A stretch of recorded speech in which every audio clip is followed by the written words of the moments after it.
नमस्कार विद्यार्थियों।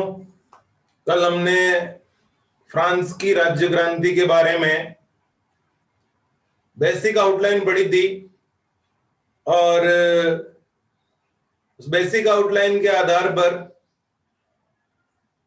यह कारण था कि एक राजतंत्र लोगों के मन में खटकने लगा कि भाई क्यों राजा ही क्यों शासन करे, हम लोगों की भी हिस्सेदारी होनी चाहिए।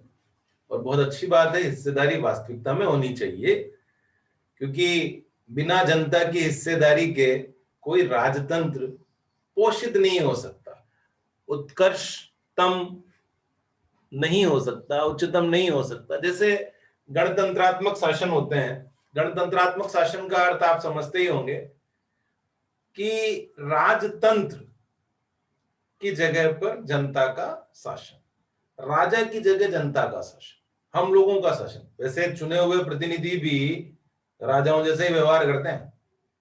भारतीय राजनीति की स्थिति देख लो, यहां पर चुने हुए प्रतिनिधि भी अपने आप को राजा समझते हैं। फिर भी जो गणतंत्रात्मक राज्य होते हैं, लोकतंत्रात्मक राज्य होते हैं, वहां हमारी स्थिति थोड़ी बेहतर होती है। वहां हम लोग कुछ कह सकते हैं, जनता कुछ कह सकती है। तो फ्रांस की राज्य क्रांति में भी यही हुआ। कल हम लोगों ने पढ़ा था कि क्रांति कब शुरू हुई। 1789 में शुरू हुई क्रांति। क्यों शुरू हुई? तीन कारण मूल होते हैं, चार कारण मूल होते हैं। सामाजिक कारण, आर्थिक कारण, राजनीतिक कारण, धार्मिक कारण, और इसका एक कारण और भी था, वो अभी मैं आपको शुरुआत में समझाऊंगा। अब कौन बनाता है राजनीति की पृष्ठभूमि, कौन तैयार करता है, कौन होती है बैकबोन? तो राजनीति की पृष्ठभूमि तैयार करने वाले लोग होते हैं, वो होते हैं विचारक, दार्शनिक, बौद्धिक लोग। ये बुद्धिजीवी लोग होते हैं जो अपनी विचारधारा से, दर्शन शास्त्र से, अपनी स्पीचेस से, लेखन से, कार्य प्रणाली से बदलाव करते हैं। अब देखेंगे हम लोग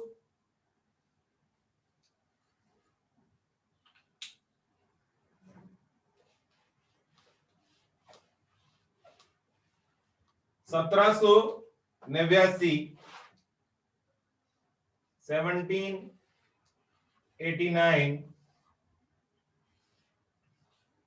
1791 तक इन बौद्धिक विचारकों ने लोगों को आगे आकर अपनी बात रखने के लिए कहा। देखो साहब, होता क्या है, जब बौद्धिक विचारधारा के लोग रखते हैं अपनी बात, तो चीजें बदलती हैं।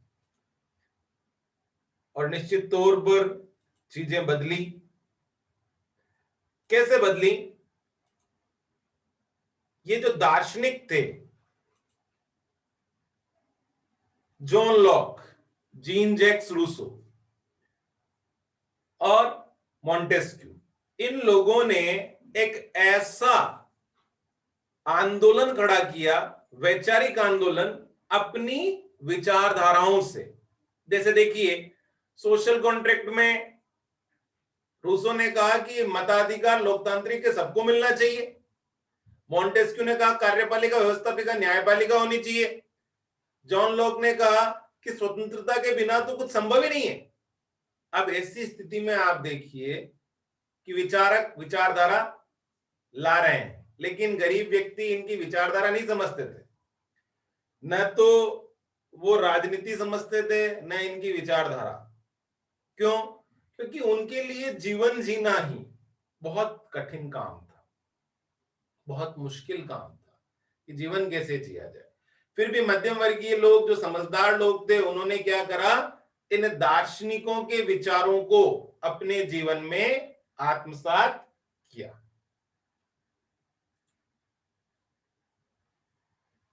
यहां विशेषाधिकार था, जैसा हम लोग कल डिस्कस कर चुके हैं ऑलरेडी कि विशेषाधिकार सबके पास था। तो खाली और गाली लुई 16 क्या चाहता था? अपना भंडार भरिए। देखिएगा यहां उसने क्या करा, एक नमक कर लगाया। ये भैया नमक कर बहुत खतरनाक चीज है।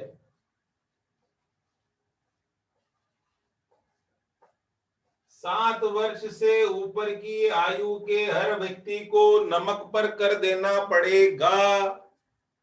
7 वर्ष से ऊपर की आयु के हर व्यक्ति को नमक पर कर देना पड़ेगा।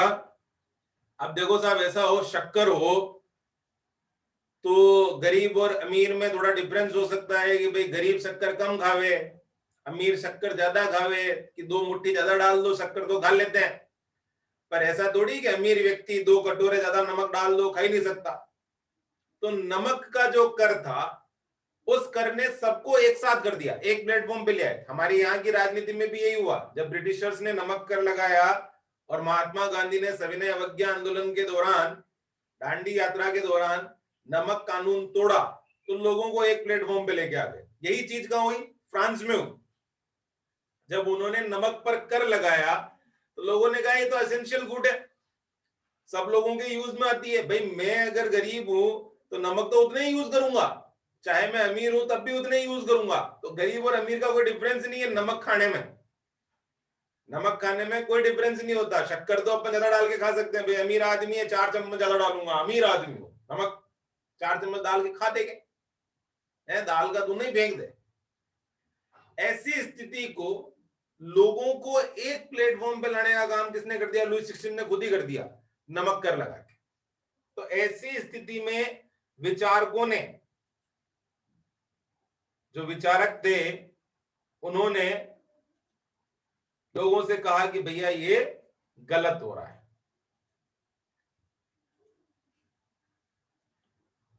अब क्रांति की शुरुआत कैसे होती है? ये नए करों की बात हो गई, क्रांति की शुरुआत कैसे होती है? 3 स्टेट थी, जैसा कि आपको पता है, 3 स्टेट्स थी। और देखो चमत्कार, देखो तीनों स्टेट में चमत्कार देखना, मजा आ जाएगा।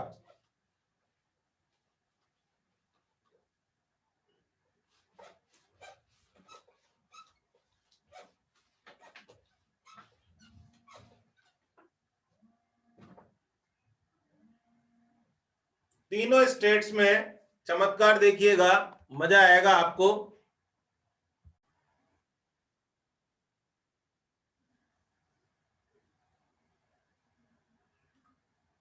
तो विद्यार्थियों 3 स्टेट्स थी,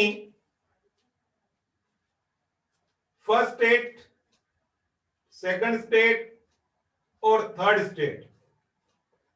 चमत्कार देखिए इसके अंदर साहब, ये 2% लोग,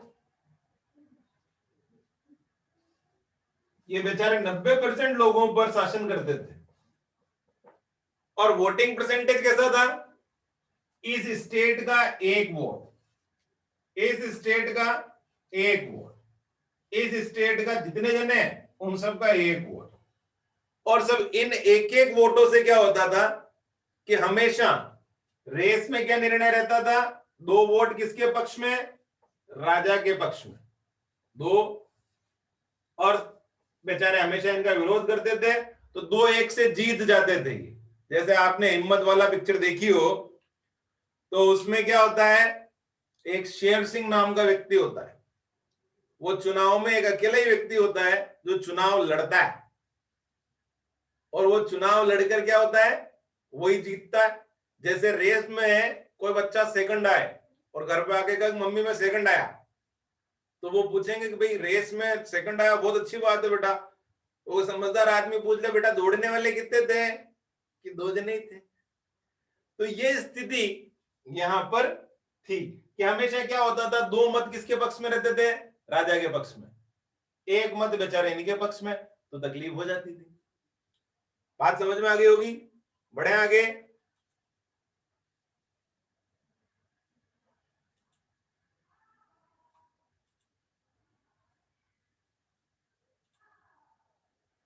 तो इन प्रतिनिधियों ने क्या करा कि यहां से उठ के गए और बाहर तो कहीं जगह मिली नहीं, एक टेनिस कोर्ट दी जहां टेनिस खेला करते थे। इन सब जनों ने अपने आप को क्या घोषित कर दिया, नेशनल असेंबली और टेनिस कोर्ट पर ही शपथ ले ली। इसे अपन कहते हैं टेनिस कोर्ट ओथ। ये देखो मेरे बाबू है, ये भाई साहब जो बीच में खड़े हुए हैं काला कोट पहन के, ये मेरे बाबू है, ये विचारक है ना, दार्शनिक विचारक। अब हुआ क्या, सामंतीय व्यवस्था का अंत हो गया। सामंतीय व्यवस्था का मतलब आपने समझा, राजा के न्यायवाड़ी व्यवस्था का अंत हो गया। ठीक है, बेस्टिले पर धावा बोला था, फसलों को नष्ट कर दिया था। कुल मिलाकर लुई 16 के बाद मान गया कि भाई तुम संविधान बनाओ, क्या करो, संविधान बनाओ, मैं तैयार हूं। ठीक है, तो अब 1791 के संविधान की ओर चलते हैं अपन।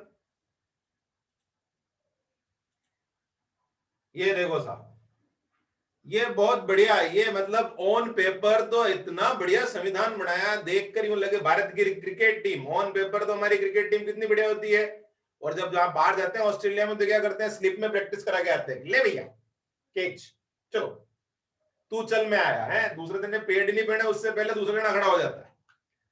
तो ये संविधान बना साहब, देखो संविधान क्या था, ये इनको कहते हैं अपन पैसिव सिटीजन। अब देखो निष्क्रिय और पैसिव, देखो हिंदी इंग्लिश में बहुत बढ़िया चीज है ना। हिंदी में निष्क्रिय शब्द देख के आदमी घबरा जाएगा, इसको अपन कहते हैं पैसिव सिटीजन।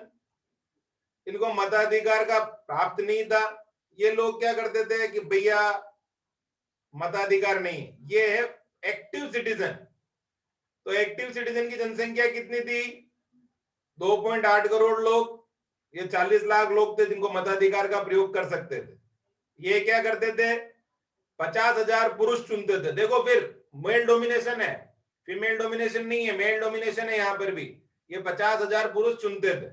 अब इन 50,000 पुरुषों में से 745 सदस्य क्या बनाते थे, असेंबली। ये क्या करती थी, नियंत्रित करती थी, कहने को ऑन पेपर। बाकी इसके पास क्या था, सम्राट के पास था वीटो पावर। ठीक है, वीटो पावर का मतलब क्या है, निषेधाज्ञा, मेरी मर्जी। वापस वही समझ लो कि भैया आप प्रपोजल लेके आए, मेरे को समझ में नहीं आया, मैं मना कर दूंगा, नहीं नहीं नहीं नहीं, ये नहीं चलेगा, दूसरा लाओ। तो ये स्थिति थी कार्यपालिका, विधायिका और न्यायपालिका। इन्होंने किसके सिद्धांत को अपनाया बेटा, मॉन्टेस्क्यू की किताब separate spirit of law, separatization of the power. Power को विभक्त तो करा, लेकिन किस तरीके से करा, दिखाने के लिए करा, पेपर पे करा, वास्तविकता में ये कुछ भी नहीं था। फिर भी अधिकार मिले, इसलिए हम खुश हैं कि चलो फ्रांस की राज्य क्रांति ने हमें राजनीतिक अधिकार तो दिए।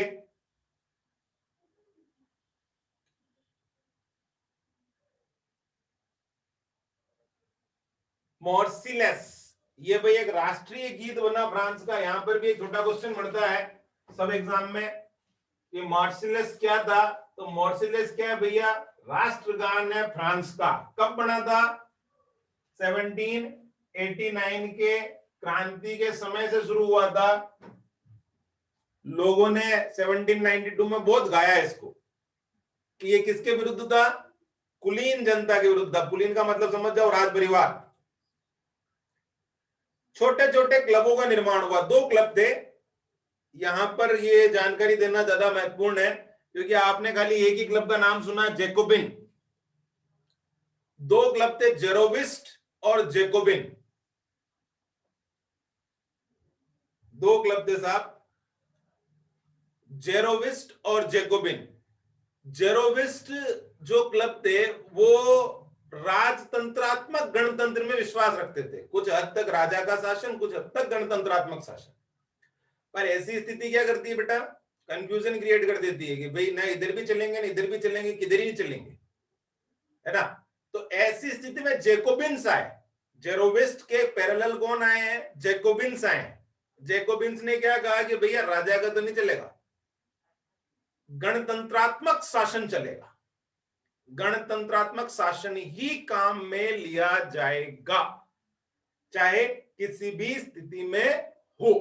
तो अब किस तरफ बढ़ रहे हैं? ये छोटे छोटे क्लब हैं, और ये क्लब क्या करते हैं बेटा?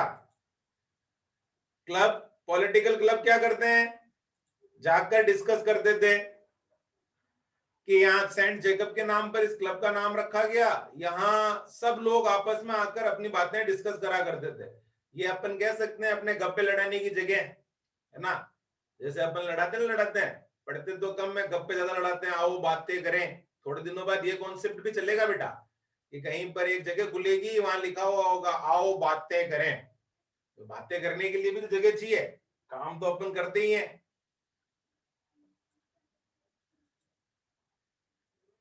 जैकोबिन क्लब की विशेषताएं कौन थी? इनका नेता था मैक्सिमिलियन रॉबस्पियर। भाई ये बहुत खतरनाक आदमी था।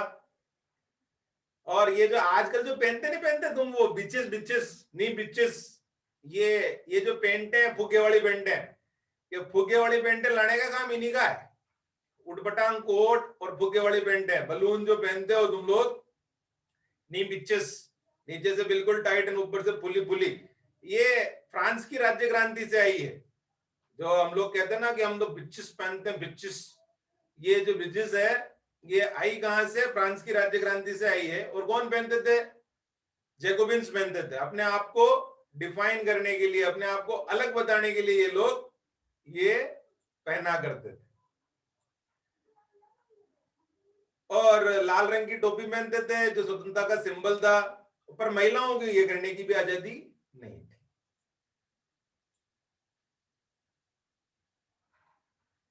फ्रांस गणतंत्र बन गया भाई।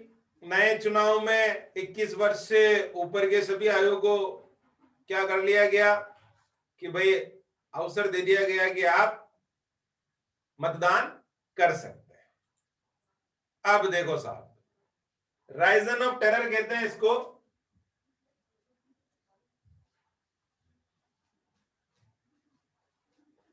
ये 1 वर्ष का समय है। इस वर्ष में आपने नाम सुना था मैक्सिमिलियन रॉबस्पियर। इस आदमी ने ऐसा तांडव मचाया। कमिटी तो इसलिए गठित हुई थी कि भाई लोगों के जो एनिमीज है स्टेट के, उनसे डील करना। भाई आपको पावर इसलिए दे रहे हैं कि आप स्टेट के एनिमी से डील करो। पर इन भाई साहब ने क्या करा? स्टेट के एनिमी तो अपनी जगह है, अपने दुश्मन कौन कौन है इन सबको निपटाओ। तो 1 साल में बहुत बुरी तरीके से गिलोटियन, ये देखो एक डिवाइस है बेटा। ये क्या होता है कि यहाँ पर एक धार लगी हुई थी, ब्लेड ऊपर से गिरता है धड़ाम से, यहाँ नीचे गर्दन आदमी को लेटाते हैं, गर्दन रखते हैं यहाँ पर, कट के गर्दन एक तरफ, धड़ एक तरफ। तो गिलोटियन डिवाइस निकाली उसने और लोगों को गिलोटियन पर चढ़ाना शुरू करा। मेरी एंटोनियो को भी चढ़ाया, लुई 16 को भी चढ़ाया। तो इस आतंक से लोग घबरा गए, कहा कि भैया ये तो बहुत गड़बड़ काम हो गया है। तो उन्होंने क्या करा? इस आतंक को समाप्त करने के लिए मैक्सिमिलियन रॉबस्पियर को भी कहा भैया तू भी गिलोटियन पर पहुंच चल, कि भाई उसको भी गिलोटियन पर भेज दिया। भाई बार बार परेशान करता था ये व्यक्ति। ये चर्च के भी खिलाफ था, हर चीज में राशनिंग कर दी, पाव रोटी के लिए भी राशन कर दिया। ये ब्रेड की लाइन लगेगी तभी काम करना पड़ेगा, सबको एक जैसी रोटी खानी पड़ेगी। तो लोग डर गए। जब प्रेशराइजेशन ज्यादा होता है ना तो परिवर्तन आ जाता है। अब क्या आया? डायरेक्टरी का शासन आया,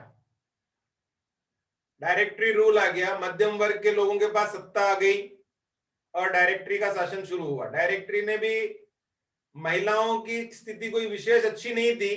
जब पुरुष राजा के खिलाफ आंदोलन कर रहे थे तो महिलाएं छोटे मोटे काम करती थी, सिलाई बुनाई के कपड़े धोती थी, बाजारों में फूल बेचती थी। हमारे यहाँ तो बिके भी नहीं है, भारत में नहीं हुआ जो ठीक रहा, बाकी भारत में तो फूल लेवे ही नहीं लोग, बाकी करे फूल ने मालना नरी बेटी वहां कौन ले ले वहां। वो तो आजकल तो प्रचलन चल गया है, क्योंकि वो एक दिन बनाते हैं ना, बेंडा टाइप डे, उस दिन बहुत फूल फूल देते हैं, है ना, रोज डेन, पता नहीं कौन कौन सा, हग डेन, पग डेन। जैसे भारतीय संस्कृति में नहीं थे, पर वह ठीक है। तो वो वहां पर फ्रांस में क्या करती थी महिलाएं? काम करने के अलावा लिखाई पढ़ाई की बात भी होने लगी, उनको अवसर भी मिलने लगा, ठीक है। इसके लिए महिलाओं की सोच में सुधार हुआ, उनकी निष्क्रियता खत्म हुई। लेकिन मतदान का अधिकार बहुत सालों बाद मिला, मतदान का अधिकार बहुत वर्षों बाद मिला। 1948 में 1946 में जाकर मतदान का अधिकार मिला। अब स्लेव ट्रेड समझाता हूं मैं आपको, ये तो यही है। देखो स्लेव ट्रेड क्या था,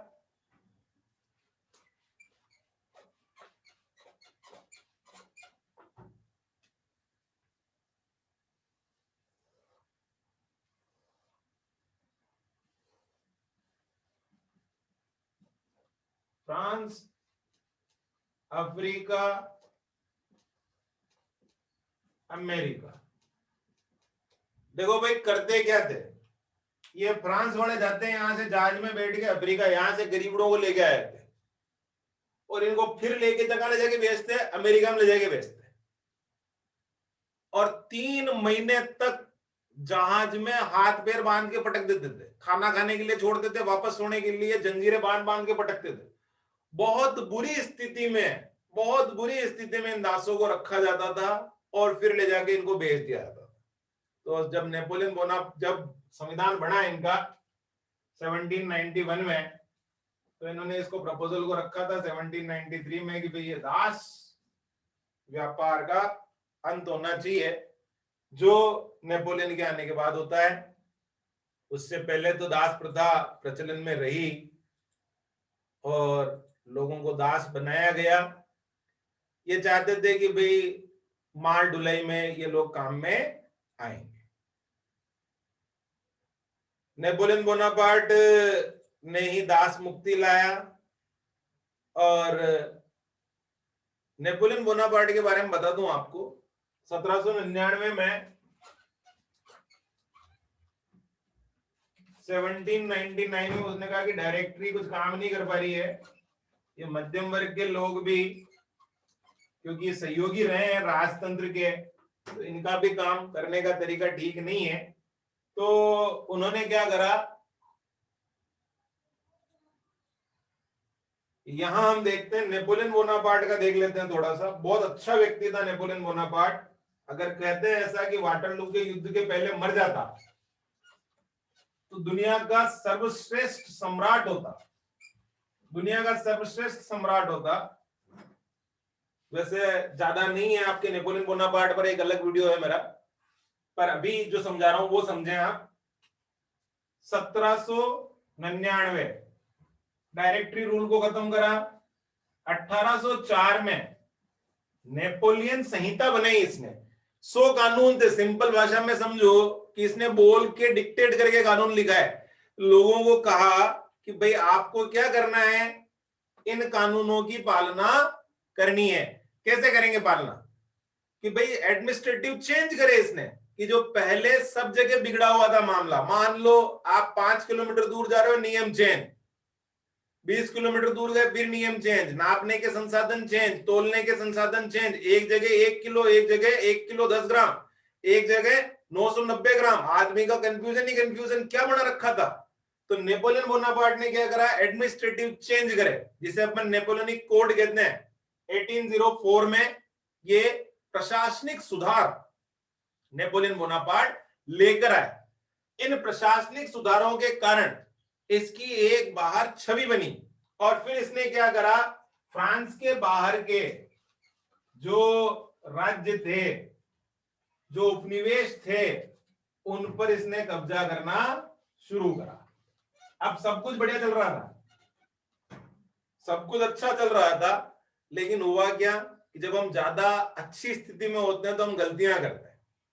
ये ट्रफलगर का युद्ध हार गया, क्योंकि उस समय ब्रिटिश नेवी, रॉयल नेवी के बारे में जहां कहा जाता है कि ब्रिटिश रॉयल नेवी सबसे स्ट्रांग थी और बरसों से स्ट्रांग रही, क्योंकि हमारे यहाँ पर भी हम देखते हैं हैदर अली जब मैसूर की फर्स्ट वॉर जीत जाता है तब वो कहता है कि मैं अंग्रेजों को समंदर में भेज सकता हूं, समंदर को नहीं सुखा सकता। यानी ये स्थिति निर्धारित थी कि ब्रिटिश रॉयल नेवी सबसे स्ट्रांग थी। इसने पंगा लिया और ये हार गया। हारने के बाद भागना पड़ा, भागने के बाद सजा काटी निर्वासन द्वीप पर, फिर वापस आया, आकर लोगों को खड़ा करा, कहा कि नहीं हम युद्ध करेंगे। 100 दिन के अंदर बहुत अच्छी सेना तैयार करी, युद्ध करा वाटरलू का, पर वाटरलू का युद्ध हार गया, क्योंकि ये कहा जाता है कि battle of Waterloo is won by the playing fields of Eton, कि ब्रिटिश जितने भी थे, एटन एक जगह एक स्कूल था, उसमें उनको सिखाया गया खेलों के माध्यम से संघर्ष करना। तो वो जो प्लेइंग फील्ड की जो ब्रेवरी थी उनकी, वो वहां काम आई। नेपोलियन बोनापार्ट हार गया, नेपोलियन बोनापार्ट ने बाकी का जीवन निर्वासित द्वीप पर बिताया और वहीं उसकी मृत्यु हुई। पर फ्रांस की राज्य क्रांति हमें मौलिक अधिकार देके जाती है, व्यक्तिगत अधिकार देके जाती है, और मानव के जो नेचुरल अधिकार हैं वो हमें कौन देके जाती है? फ्रांस की राज्य क्रांति। तो ये बेटा एक आउटलाइन थी, बड़ा बड़ा मोटे मोटे तौर पर क्या क्या हुआ फ्रांस की राज्य क्रांति में। वो कि हो सकता है कोई चीज आपको नहीं समझ में आई हो तो वो आप पूछ सकते हैं मुझसे, और अब कोशिश करेंगे कि भारतीय संविधान जिसकी डिमांड आ रही है वो पढ़ाया जाए। धन्यवाद।